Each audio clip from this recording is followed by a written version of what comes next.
Сәлеметсіңдер ме, оқушылар? Махаббат пен абырой бөлімі бойынша бүгінгі сабағымыздың тақырыбы Бауыржан Момышұлы «Ұшқан ұя» повесі. Оқудың мақсаты шығармадағы материалдық және рухани құндылықтарды заманауи тұрғыда салыстырып, жаңашылдығына баға беру. Құндылық дегеніміз не? Құндылық бұл қандайда бір нәрсенің мәнділігі, маңыздылығы. Материалды құндылықтар адамдардың негізгі қажеттіліктерін қанағаттандыруға және жайлы өмір сүруге мүмкіндік беретін элементтер жиынтығы. Бұл құндылықтар тамақ, киім, дәрі-дәрмек, ақша және тұрғын үйден тұрады. Рухани құндылықтарға ұлттық болмыс, салт-дәстүр, білім, өнер, дін, ұлттық және саяси сана, тиісті идеялар, нормалар, теориялар жатады. Ал енді бүгінгі тақырыбымызға байланысты мына сұрақтар төңірегінде ойланып шешіп көрейік. Бауыржан Момышұлы кім? Бауыржанның атасы кім? Балалық шағы қалай өтті? «Ұшқан ұя» шығармасы кімнің атына баяндалған?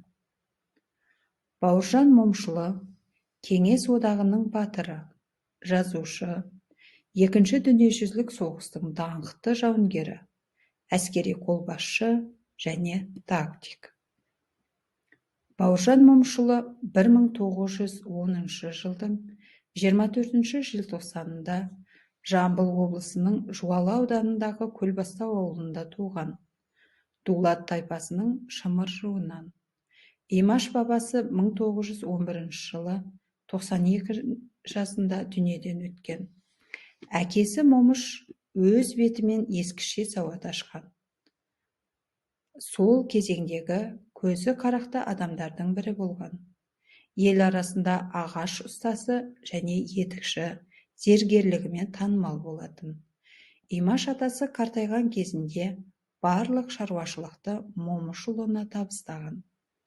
Әжесінің есімі Қызтумас.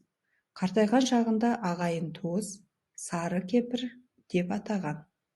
Анасы Рәзия дүниеден ерте өтіп, Бауыржан 3 жасынан бастап Қызтумас әжесінің қолында өседі. Бауыржан Момышұлы өзінің ерлігімен, батырлығымен қатар әдеби шығармашылықпен де айналысқан.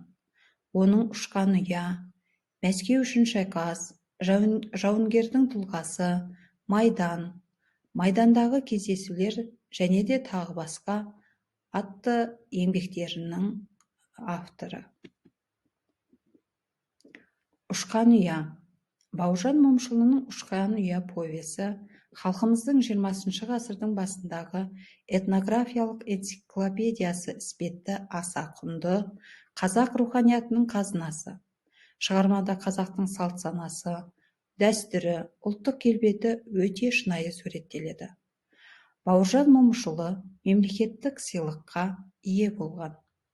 «Ұшқан ұя» кітабында 16 жылдың дүрбелеңімен күштеп ұйымдастыру кезіндегі тартыстар батыл айтылып, кеңес өкіметі қалыптасуының алғашқы жылдары кезеңінен қамтылған. Ал енді оқушылар, екінші тапсырма бойынша Бауыржан Момышұлы өткен даналық мектебі тақырыбына постер жасаңыздар. Дескрипторы көтерілген мәселені анықтайды, кейіпкер туралы пікірін нақты білдіреді. Бірінші қадам – кластер құру, екінші қадам – диалогқа түсу, үшінші қадам – топтастыру. Тапсырма бойынша шығармадағы рухани және материалдық құндылықтарды сәйкестендіріңіздер. Шығармадан үзінді. Әкем басымнан сипап отырып, жарайсың балам. Үйге кіргенде әрқашан үлкендерге сәлем беруді ұмытпа. Әдепті бала сөйтеді, дейтін. Жаңадан билік құра бастаған орыс әкімдері салым-салық қағаздарын шығарып, қол қою, бармақ басу дегенді әдетке айналды. Менің кәрі апам Қызтумас маған ертекті көп айтатын, әлди әнді көп айтатын. Сайлау науқанында екіұдай тартыс, пара беру, жала жабу, қулық-сұмдық, болыстыққа талас өрттей қаулай берер еді. Осы берілген үзіндіні ішінен материалдық және рухани құндылықтарды сәйкестендіруіміз керек. Дескриптор шығармадағы рухани және материалдық құндылықтарды сәйкестендіреді.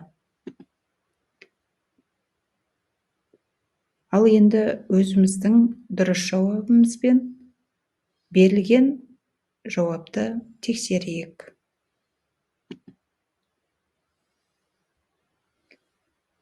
Бүгінгі өтілген сабағымыз бойынша кері байланыс жасаймыз. 5 саусақ әдісі. Бас бармақ. Басты мәселе. Бүгінгі сабақта ең құнды мәселе не болды? Балан үйрек. Қалай жұмыс жасадым? Кімге көмек бердім? Ортан терек. Мен бүгін қандай білім мен тәжірибе алдым? Шылдыр шүмек. Шынайылық. Сабақта маған не ұнады? Неліктен?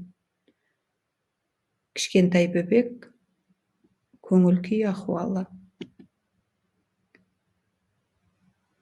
Үйге тапсырма. Ел боламын десең, бесігіңді түзе тақырыбына эссе жазыңыздар. Назарларыңызға рахмет.